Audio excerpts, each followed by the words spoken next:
Hello, Disc Golf World. My name is Kevin Jones, and welcome.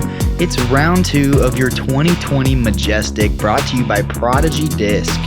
We're here at Blue Ribbon Pines, and we are ready to battle it out. Lead card, 27 more holes. I'm here with Luke Humphries. How are you doing, Luke? Man, stoked to be here, as always, with you, Kev. Here watching both of us play our own rounds. It'll be a little interesting, but yeah, should be fun. So you guys have half of the card in the commentary booth today. Myself and Luke Humphries are on lead card, but we also have a couple of Minnesota local legends that are going to be joining us as well. That is correct. Ben Kroll is a staple in Minnesota disc golf. Fun guy. It was a great round with him. And he throws some incredible shots too, so can't wait to see it. What are you ripping on here? Hole 1, I'm ripping on that M2. Today we have a big tailwind. It's going to be holding our discs really straight, making them overstable. It's worth noting it was substantially more windy. Substantially more windy. For sure it was. I said that right. Yep. You're all good. You got that kick. And I got a fortunate kick to 25 feet maybe. Yep, pretty solid. This is a H3 V2 out of Ben. Trusting it on some Annie with that left to right wind, and wow, that's the way you do it on hole 1. Nice. Well done. Great way to start the round. Yeah, for sure. We are brought to you, the coverage is by Blue Ribbon Pines and Gotta Throw, the Minnesota store here. So I am ripping on a M3, actually your signature M3, and you can see dust in the background. It's super windy. My disc is dancing. It is. I love that you throw my tour disc. I think it's a really good disc as well, but you throwing it for pretty straight mid-range shots? Yeah, and I put a little hyzer on that. Probably needed a bit more, but it carried all of 360. So, I mean, the disc is fantastic. I can't ask for anything more. Nice. Good to hear. And last on the box is Ryan Sheldon, Minnesota native and known as one of the longest forehands in the world. Yeah, in the game. You guys are, this will be a treat. He absolutely mashes forehands. He's also got a pretty good putt. And he's a big guy, he's like 6'5". He's putting some, just a little short, dead center though. Yeah, he is a big athlete. I think he played baseball in the past, so he's got that background. Here's Luke, hole 1 to start off with a birdie. Yeah, a little bit obscured, had to straddle it out to get around that tree. And I just didn't play enough right to left movement. I had the wind coming, and that was just a mistake. Still a tough putt to start your round with, and here I am from 25 feet, straight tailwind. Yeah, those trees shaking in the background. You can tell that this is not a still putt at all. You're thinking through it, but today is seriously windy. We are going to have a bunch of wind to deal with when we're in these little pockets. There you go. Yeah, I heard some of the locals say that they thought it was one of the windier days they'd ever seen at Blue Ribbon Pines. That's pretty crazy. Yeah, we'll play a lot in the woods, and there will be times when the wind is blocked, but there's lots of times the wind gets through the trees and it's still working us on each of our shots. So. Yep, when it's blowing this strong, it can creep through the trees and even make your wooded shots have wind rolling throughout the fairways, which is very tricky when you have to deal with wind in the woods. Yep, well said. We'll play holes that there isn't wind at the beginning, and then there is later, and then there is later that isn't at the beginning. It'll vary a little bit. It's wooded wind golf. Should be fun. Yep. Look at Ben ripping on that Annie. Sponsored by Northern Lights Disc Golf. I think that's the same crew that puts on the Lake Superior Open, which I hear is an amazing time. I got to get up there for that. Same here. 2 birdies and 2 pars to start off the long journey of 27 holes. Coming into hole 2, and from last year, this is the only hole on the entire course that has saw any change. The drone is flying down the left side of the fairway, which is, you have the option on your second shot, left fairway or right fairway. The left fairway is brand new. Adds like a little bit of creativity to the hole and gives us options. but it also adds like you could lace something up there for a eagle look. Yeah, a real large forehand or something super straight out of the backhand would be perfect. And that looks pretty ideal. You caught the right fairway. Yeah, so I'm playing for an overstable skip and flare to the right. I think the right fairway is a little bit more forgiving, but it's a great way to execute a 3. Goal number 1 is beat the tree that Ben just ticked. Yep. And he was playing to the traditional fairway as well, trying to get around the corner. What are you going with right here, Luke? I'm throwing one of my favorite D1s. It's pretty neutral, pretty straight. I was kind of trying to pump it down that left gap, maybe give myself a putt possibly, but just cut the hole a little further down. I ended up in a pretty good spot. I think it dropped straight down left fairway. Yeah, if that finished, you could have been a little pinched off, I think. Yeah. So not a bad tree kick at all there. You're in a scoreable position. Totally. We're about to see some power, though, right here from Ryan. Smash. That's a Firebird. What? Yes. That is not even... I'm not even able to comprehend that. It's a 410-foot Firebird down a hallway the entire way. That was a treat for everybody right there, and especially for myself. I was really hoping to see somebody get a putt on this hole, and Ryan Sheldon sure did it. He's going to be putting for eagle. Luke, what's your lie looking like here, man? It's pretty good, honestly. I'm trying to play a skip shot around that tree that I hit. I was like 1 foot left of or right of my line, and dropped down a little short. I'll be left with maybe a look, possibly obscured. Likely a 4, huh? Looking like it. This shot needs to be high, and then I need to miss these trees that are guarding the hyzer. I don't miss them, and I drop to where you're going to drop if you hit those trees, which is about 50 feet. Yep. See that a lot of times. This is a similar position as you were in, maybe a little further. This looks like about 60. Oh. And yeah, he started walking that thing in, and it just barely touched the chains and trickled off the pan. But it looked real good out of the hands. Ben thought it was in. Hearted. Great putt out of you early in the rounds, getting back-to-back holes.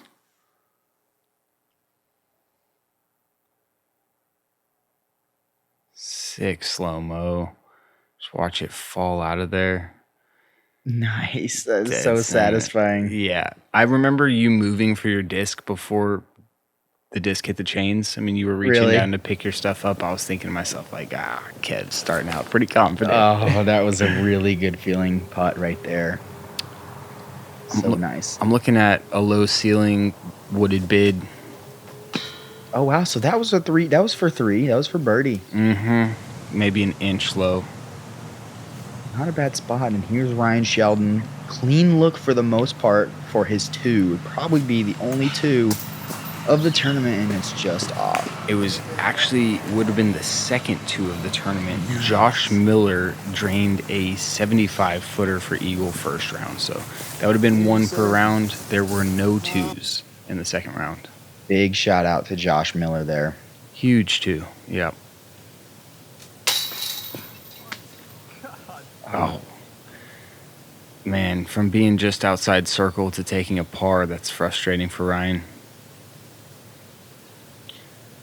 See if Ben can put this one in, and wow. We just saw 2 misses. Wow. 2 close misses from guys that wouldn't usually do that. No. Maybe some nerves, but either way, 27-hole round, it's not a big deal. There's so much time to recover. Look at it. They're both talking about it now. 1 hit high right, 1 hit high left. Yep. Both could have stayed.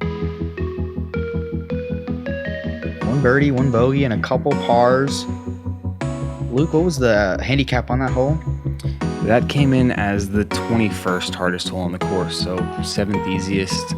One of the holes that we were trying to get our birdie on for sure, but it's pretty typical to see a birdie, bogey, and a couple pars, I think. Yeah, there's teeth on it for sure. And here we are, guys. Hole 3 of the Majestic is one of the most famous holes in disc golf. It's just dead straight. We're going to see a bunch of different plays at it.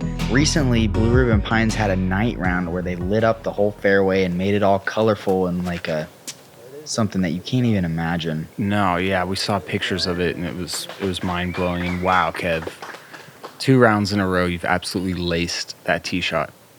Very, very happy with that. That's the game plan right there. Don't try to overpower it. Being dead center fairway with a run-up is crucial. Going with your M3, I liked it out of the hand. I just didn't fully rip it, and it didn't flip up like I had planned on it.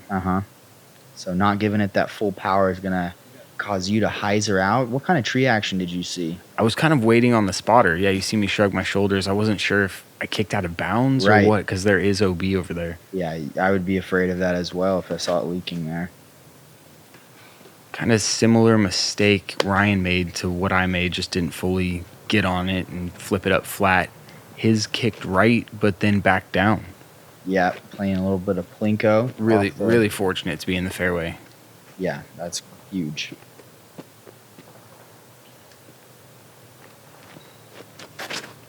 And this, I mean, that was the H3 V2, so he's throwing fairway driver, feeling confident, and kind of just caught an anti-skip that didn't hit any trees and stayed on the right side. He'll be in a tricky little spot, similar to what Ryan's dealing with, but on the other side of the fairway. So, yeah, in that case, he had a tree in his follow-through. He had to straddle out. There's a lot going on with that shot and not much room for error. Now he has another tree in his follow-through. And he didn't make it much farther up the fairway. Luckily, he didn't kick out of bounds, and in his case, he'll have a sidearm from there. Ben trying to get a lot on there, maybe more than he should have. But then again, he's played this course way more times than myself. So I'm a little pinched right here, trying to get it straddled out as I can, one knee, to flick this A2. And I feel like I have enough space to execute the shot, so I'm thinking about still getting my birdie here. Yep. Trying to make it happen. You have a lot of work to be done right here. Man, and in my practice runs, yeah, I didn't hit that tree behind me, but then in my full go, I nicked it, and it just turned my disc angle down, and, you know, that's what happens. I kicked pretty far right, too. Unfortunate little kick. That's bad news. You do not want to be kicking right side fairway there. So Ryan is showing us that flick line. He sawed it off just a little bit, but yeah, gets away with it. Good result there. Inside the circle, probably. Finally, we get to you. I get to throw. And I did the same thing as round 1. Just an early release. I wonder if it has anything to do with the fact that you're playing with chumps that took 15 minutes of time to figure out how to get past your disc. No, I would hope not. Oh, man. And you guys are far from chumps, because this hole is the meanest of almost all the holes out here at Blue Ribbon Pines. This hole is serious. Yeah, one of the hardest, came in as the second hardest on the day. Oh, nice shot there. I was just trying to do anything to save a stroke at that point. That was a little A2 forehand bid. So are you putting for bogey at that point? Yep. Putting for bogey. You running? I am. Boom, baby. Oh. Yeah, great little bid. I liked it a lot. And good speed on it as well. Don't have too much of a comebacker, and that's always nice. Yeah, for sure. Ben for his par.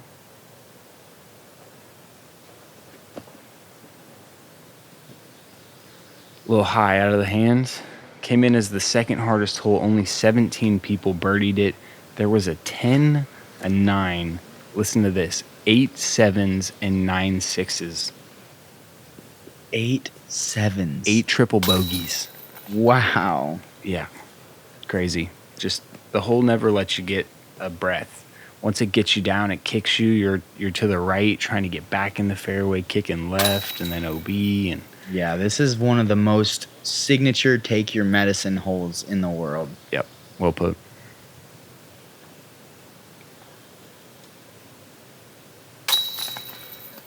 You're getting your par, though. At the end of the day, not that much harm done there. You're picking up half a stroke on the field, too. This one played .52 strokes over par. And you guys all put it out before me, but I was technically further. So You were, and that's probably in your head a little bit here. a little bit. Yeah, I kind of had to wait on that one, but got her to go. Didn't want to drop 2 strokes. That's a good putt. Good concentration from you right there. Every now and then that will happen. We're all in our own little world out there. No doubt, no doubt. And Itching to throw our next shot. yeah, that slow-mo of you throwing the perfect tee shot on that hole that's nice. Par save, always killing it with the slow-mos. These guys are awesome. Yeah, slow-mos and the shot trackers that we see after every hole is one feature that I adore. For sure. Same here. So, hard hole 3. Next hole, don't really get much relief. Coming in as the 7th hardest hole on the course. So back-to-back, early on, you're tested. Right, it's not getting any easier here, Luke. Is it still the number 1 handicap today? It is not. No, this one dropped to the 7th. It played as the hardest yesterday. I think people just made some adjustments. Maybe didn't go over that OB like they did in the first round. Maybe they just got better at it. You're flicking. It happens, man. You're flicking F5. Right? F5. I switched from the D3 in the first round. A little bit less of an aggressive play, but I can still get in great position. I caught some tree. I would say I'm scoreable, though. I'm in decent par position, I think. Right on. I'm ripping on that D1 again. Yeah, that's it. That's the sidearm line right there, man. Man, yeah. Oh, my gosh. Ladies and gentlemen, that is the landing area. You have nothing in your way. That's as clean as an upshot as possible. And here's the thing. It is not done yet. Right. Work's not done yet. Yeah. But that is where you want to be. And I wasn't sure about where I had landed. A lot of times you kick into some stuff there, so. For sure. All I knew was I got past the first stuff. Yeah, we have no idea what the discs are doing once they get over that hump. We're just kind of hoping that they're in a good workable spot. And this was a surprise to me, knowing how good Ryan's forehand is, to see him throw PA4 off of this.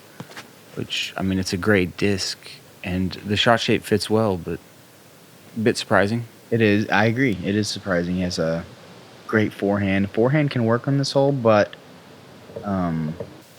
he is like... I wonder if it has to do with that he's like a flat forehand thrower for the most part. Yeah. It doesn't exactly shape up perfectly, so maybe that's what it is. Like that. That was a roped flat forehand, flat release, just like a couple feet too low. That stump got in the way, and that stump comes into play quite a bit for the forehand. Yep, because it's a low ceiling shot at the end of the day. Just over the stump would be the ideal trajectory. Yep. Ben Kroll right there, hitting tree on the right side. He's gonna be left with something tricky. Officer Jones going with the A2. Looked like you were in between A2s there. You went with your more stable. Yeah, I went so I could commit a little bit more with it, but I ultimately didn't commit and hit the trees on the right side, but got good action. This just needs to sit. Oh, man.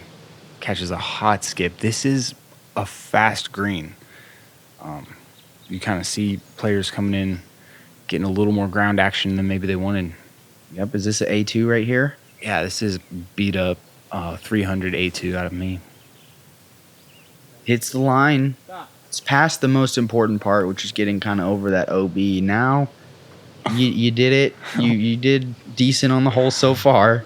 What? I caught an ice cube skip though. That was a little hot. Yep, that flare though, that compact ground is very, very skippy, and you're going to be facing with a tricky circle's edge putt. Yeah. Great shot from you. I am extremely happy with that. Yeah, playing that hyzer route. There's a lot of trees that you can't see that you're playing and missing. So Yep. Well done from you there. Looks like Ben is taking the same route. Great shot from Ben there, and that's all you want. This hole's so hard. There's a bunch of trees that you can catch late to give you a junk putt, but he passes them all, and he's inside the circle. That's what you want. Look at that focus in Ryan's eyes. He's eyeing this one down. For good reason, too. Connects on it. Well done from him. Very nice putt right there from Ryan. Saves his par after not a great tee shot and basically a second shot that went 50 feet. Good extension, full release. Nice catch by that Prodigy basket.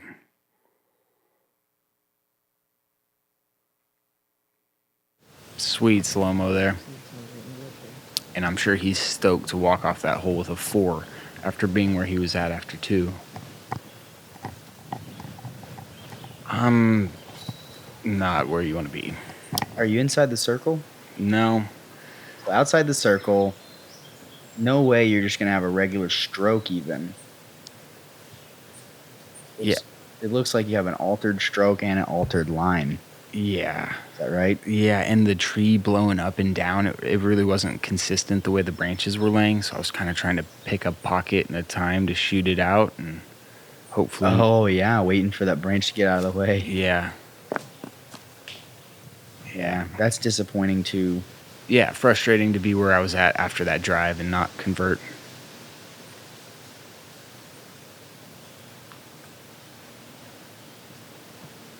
And looking for a big par save. Grabs it. I like his putt. It's simple. I enjoy watching it too. It's very, easy. very clean. Yeah, repeatable. I think I'm left with about 20. Something to think about at least. Yeah, definitely not where I was trying to be for my par putt. I didn't want a par putt. Yeah, I know. In the perfect position, but you know how hard that green is. Yep. That's why it's the 7th hardest hole on the course.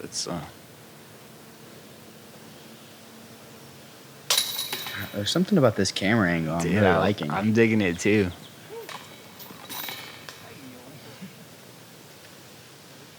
You good? Yeah. He's good. Thumbs up. Nice. Sick slow-mo.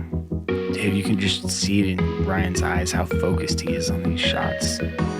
He's a competitor. Only been playing competitions now for 3 or 4 years, he said, but already at the top of the game. And he's got tons of athletic ability and room to grow. Hole 5, par 4.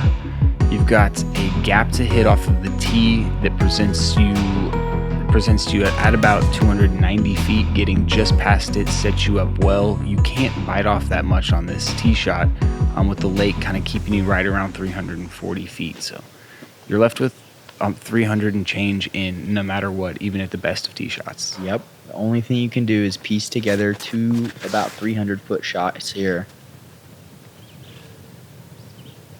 I'm really happy with that. I actually put a new PA3 in the bag just for this round. I needed something trusty that would handle some wind and just go straight with some good finish. And that moment, that disc proved to me that was the candidate for the job. Yeah, it had some great finish on it for sure. I'm throwing that M3 again. Started it out definitely right of my line. Got some fortunate kick to get back into the fairway. And I should be left with right around 400 into that green. Got stopped a little early. There's pretty much 2 phases to this tee shot. The first phase is the initial gap, and that's getting your disc moving forward and in the right direction. That's goal number 1. But then there are these guardian trees that Ben has done exactly what you need to do. You need to beat those guardian trees to have a more routine upshot. It's a beautiful part of the hole. For sure. PA4 out of Ryan. I think it's a stable PA4. He rips on it hard and it holds the torque. It is above average for PA4 stability, that's for sure. Yeah, that is perfect. Nice shot. Yeah, and it even sets up nicely for a flick if he's going flick from there. It opens up that flick line. Yeah, being on the right side of the fairway. Yeah. So I've got this little gap to hit and then that lake to carry. This is a big shot. I mean, you're not past those guardian trees. How far are we thinking here? I'm like 4 bills, and I did not commit to this one. At least 4 bills away, and man, that's worst case scenario. You know it. Yeah. He hit the tree on the left side, and it took all the speed off the disc and dumped it right in the water. Luke, did you ever get that disc back? It is gone. Gone. And I had planned on throwing it a bunch more times this round, so adjustments are going to need to be made. So key member of Luke's arsenal is not going to be with us for the rest of the round. It always hurts as a disc golfer. Wow. What a shot. Nice. So he didn't opt for a forehand. Throws the backhand, leaves it a little right, but no worries. Skips over the green barrier and is basically parked. You're going F5 again? That's the F5 flick. I was hoping for some love right there. It would have put me inside the circle, but I can't complain. Yeah, there are some putts to be had from back there, but it's pretty tricky. Well wooded. It's tricky. It's just time to get creative. Been in the best landing area of all of our drives. Oh, just 2 feet right of his line. That was about to be under the basket. And we're back to you, Luke. Adding an extra stroke on the score. Yeah, I'm going A2. Just trying to give myself a putt and get out of here with another bogey, which at this point doesn't feel good, but it's the best I can get, so it's got to happen. That's when the golf mentality comes into play. Okay, nice shot. Just trying to chip up Anheuser around. Here you are straddled out amongst the woods. You got a line? I do, and it's kind of like an Anheuser nose down kind of line. It's a tough one. Oh my gosh. Yeah, I didn't know if you had a line on it or not, but I knew it was pure. Wow, what a cool angle here. Yes, let's see this. Nice and slow. Touches a couple tree leaves, but nothing really. Just perfect. Great putt, man. Fun make right there. And that brings me to 3 down, which is a solid start in my opinion. Yeah, you can't help but be stoked about a homie doing something cool like that. It's a big putt right here, Luke. What's this for, bogey? Mm-hmm. Yes, into the heart of the basket. Yeah. Yeah, you don't even need to say. I'll say it, man. That was a really good putt. Yeah, things could have gone differently if I missed that one. It would have felt discouraging for sure. That's right, man. Yeah. Oh, nice. I love the stroke. He doesn't even it doesn't seem like he fully extends his arm. No, he doesn't. Yeah. No. Which is not bad by any means. That's like Cam Todd would always preach that style back when I was learning how to play disc golf. Yeah, I feel like Eagle is kind of similar too. The disc is getting out of his hand before his arm is fully outstretched. Oh, that was me after that F5 flick. I was so happy with that. Just it's a shot I've been working on a lot. So getting a putt out of that and then executing the birdie, that's awesome for me. That's sick. And you have opened up a bit of a lead here. You're going one way and I'm definitely going the other. The card seems to be kind of lagging a bit behind you. Yeah, but we got pressure from that chase card. A really nice chase card is storming right in a couple holes in front of us. You've got Conrad, Nico LaCastro, Kale, Jake Lauber. And Jake Lauber. That's our chase card, and they are chasing, that's for sure. We could hear noises. There was a large gallery following them and cheers. And you're going M2 here? Yeah, that is terrible, man. That is a very fortunate break, and there's the disc, dead center fairway, man. I gotta take them while I can. Definitely. It's nothing you can do. Get a little love when it counts.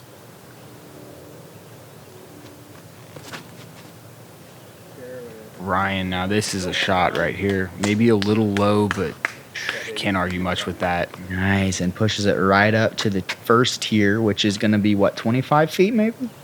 Yeah, I think at the least. I think it could be a little more. Yeah, maybe even a little more, and it's uphill. Yeah, up to that Kobe basket, hole number 8.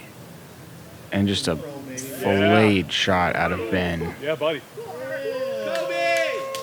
Yeah, catches the tree right where Ryan landed, and they'll be sitting basically next to each other. Yeah, 2 fantastic shots from them. So I was jumping in between my plays on this hole, and I was thinking, like, I'm just going to go full speed. And then I watch you throw mid-range while I'm about to throw my 12-speed D2. And I was hard committing to it, but I kind of did a good job. It just flipped up a little more than I And so wanted you ended up choosing what? I threw a D2. You did end up going with the Yeah, D2. you threw M2, I threw D2. Nice. And that's like 100 feet or so. Yeah, about that. Just maybe trying to give it a little run. It's uphill, so a little bit of a run, but I'm happy to take a par here. Yeah, not much for me here. Boom! Luke Humphries with the beautiful turnover flick into the basket from, what, 80? Yeah, something like that. I needed it at this point. Pretty rough round starting off. Just a little bonus. Oh, that touch, man. And we're going to see the disc come back into the frame and hit. Yes, guys. Thank you for joining us, guys. This is part 1, and I don't know how many slow-mos we've already had. This is a highlight reel. Yeah, there's been some big putts already. It's a pretty fun card so far. This for a birdie would be a great one. It would be. Ryan, stepping up in the moment. It doesn't seem like the nerves are really affecting this guy. He's playing good golf. I would agree with that. Other than that, the mishap on the second hole with Ben and Ryan missing short putts, both of them look very comfortable for the most part. I'd agree. Yep. And Ben to follow suit. So these guys just laced the tee shot on this hole. But by no means is this a gimme birdie. The work isn't done yet. That tells you how hard this hole is. Yeah, for sure. And we might see 3 birdies on this hole, which would be kind of amazing. There was only 20 in a field of 107, and 3 of them you just saw right there. Amazing is the right word, man. That's awesome stuff from our lead card. Quick shout out to Scott Bugash, 115-foot par save on this hole. Shout out to you, buddy. I don't know how you scrambled to get in that position, but way to bang it. Good stuff. Yeah, came in as the 11th hardest hole, playing .27 over par. So our card doing well on that one.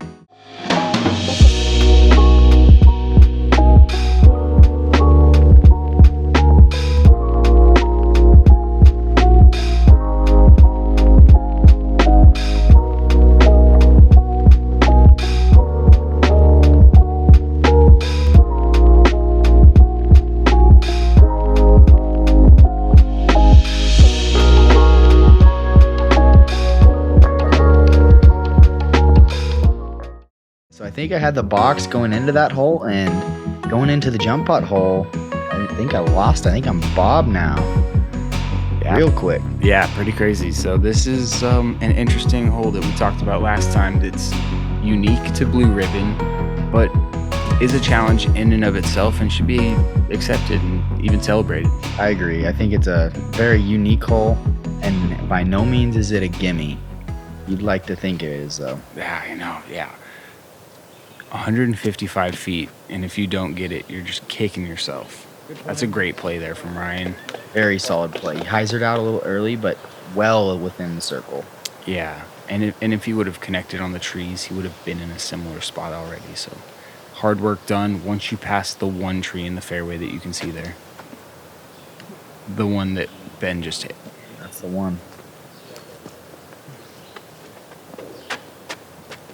The one to beat. So I'm going with a mid-range here, just to get some extra glide and a little stability. My play is a slight turnover jump putt, and the mid-range just helps it come back. Probably takes torque a little bit better than the putter as well. Yep. That got there so fast, and that was just extremely clean. Nice birdie, man. I feel like you said something and switched your play right after I did that. Is that right? It is right. You made that jump putt look so easy, but I didn't realize that you did it with a mid-range. That's right. Once you got to the green and saw us, I tricked you. Gotcha. Yeah, yeah, you did. Yeah, kids at home. That's a good way to pick up strokes on Kev. Just yeah, Trick him. Do things out of the ordinary. Now a little bid from Ben there, probably about 50 feet away. This is going to be 40 feet maybe as well outside the circle. Mm-hmm. Got wind whipping through those trees up there.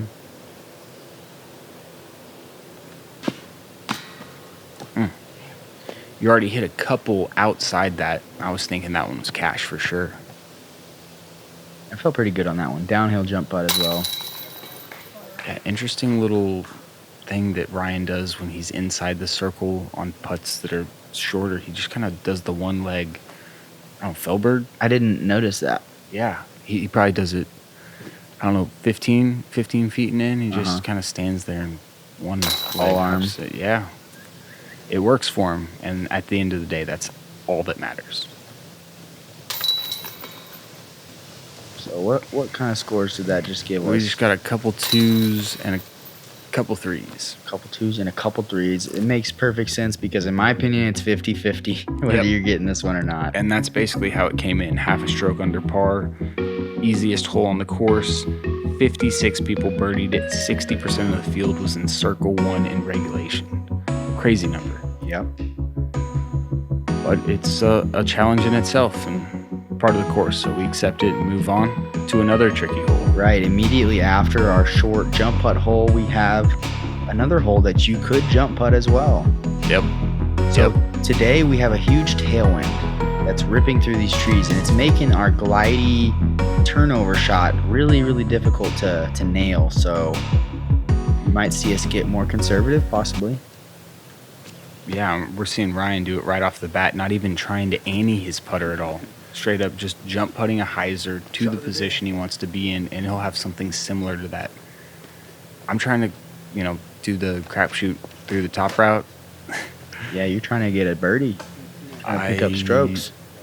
Hit the Mando tree, and then there you see my disc.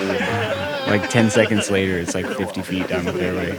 That was a wild reaction right there, but a great reaction. Like pretty much the equivalent of a layup. A follow cam on that would have been like 6-7 trees in all different directions going nowhere.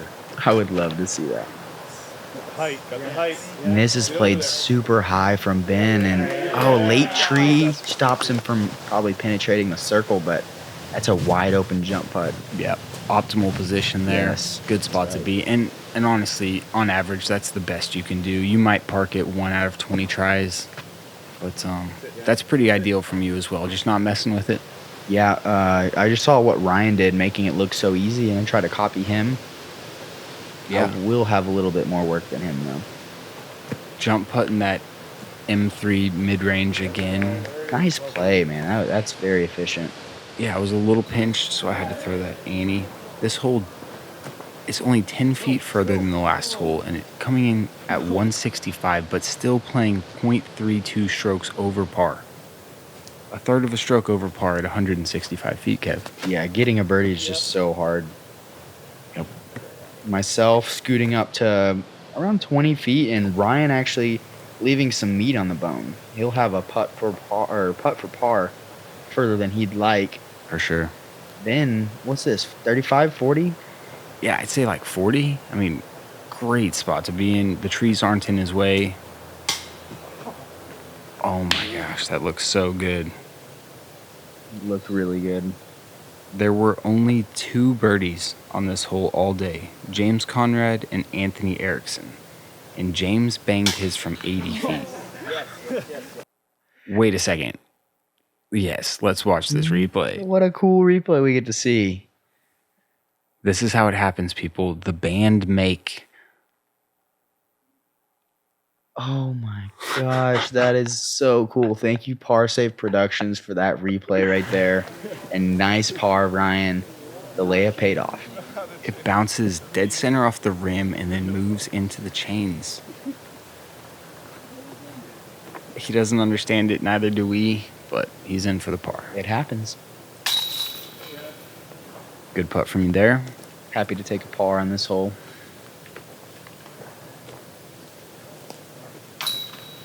It's happening as well. Ben as well, so we'll all-star par that one. Okay. Star par, no harm, no foul. You can easily card yourself a bogey there if you get out of position. And we all had nice upshots as well to avoid that bogey. So Yeah, we kind of played that one from the fairway, which most groups don't have the benefit of doing. That's right. It's hard to end up in the fairway on that hole. You hit 6 trees and went in the fairway, so that's great. Super lucky. Yeah, I'm happy about that.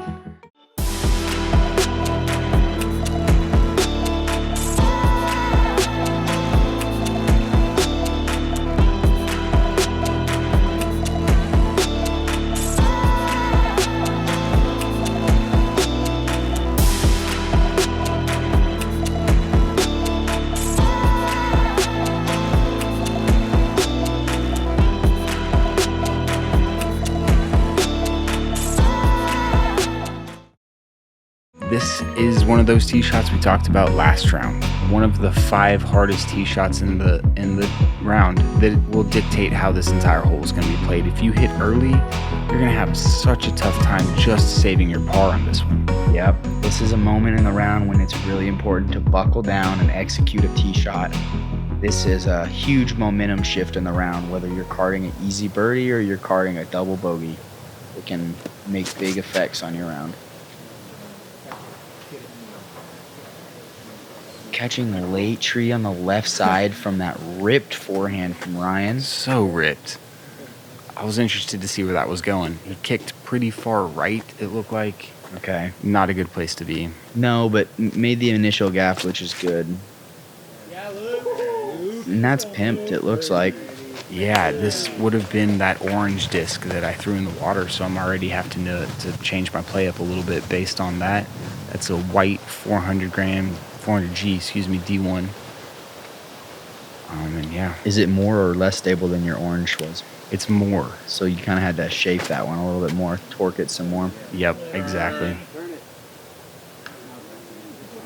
Hence the reason that you finished super far to the right. Yeah, over by that fence, which doesn't play OB, but does play just in your way. Right. You get a meter relief, but it's still going to be affecting you. Mm-hmm. That was a pretty good shot out of Ben with an H3 V2. He wanted a little more flip, but it dropped down in the fairway, so he will have a decision to make on accessing this green. I mean, that looked lace. That was headed to position A. It was close. I'm happy with it. It was a similar shot as Ryan, and then I got a nice kick to kind of right side fairway. Ben going for it. Yep. That's a crazy good golf Oh shot. my goodness, just to decide to pull that off. You should be fist pumping that one, Ben. What a great shot, giving himself a birdie opportunity. Yep, that little pond, while it's small, eats discs too. So if you throw something in there, chances are you're not going to get it back this round. Terrible spot that Ryan was in. Could only advance 15 or 20 feet, it looked like. And are you going for this? Yeah, I'm trying to make something happen. Skip shot or something? Yeah, like a really glidey flip up. Maybe I could flare it to the right, but important to have speed on it because it needs to make it over the water. Mm-hmm. And long being the miss there, or the exactly the play. The miss being right into that bunch of grass and kind of trees, and I can have some funky jump putt out of there. Yeah, with a possibility of hitting one of the railroad ties that guards the green and stopping short and just parking it.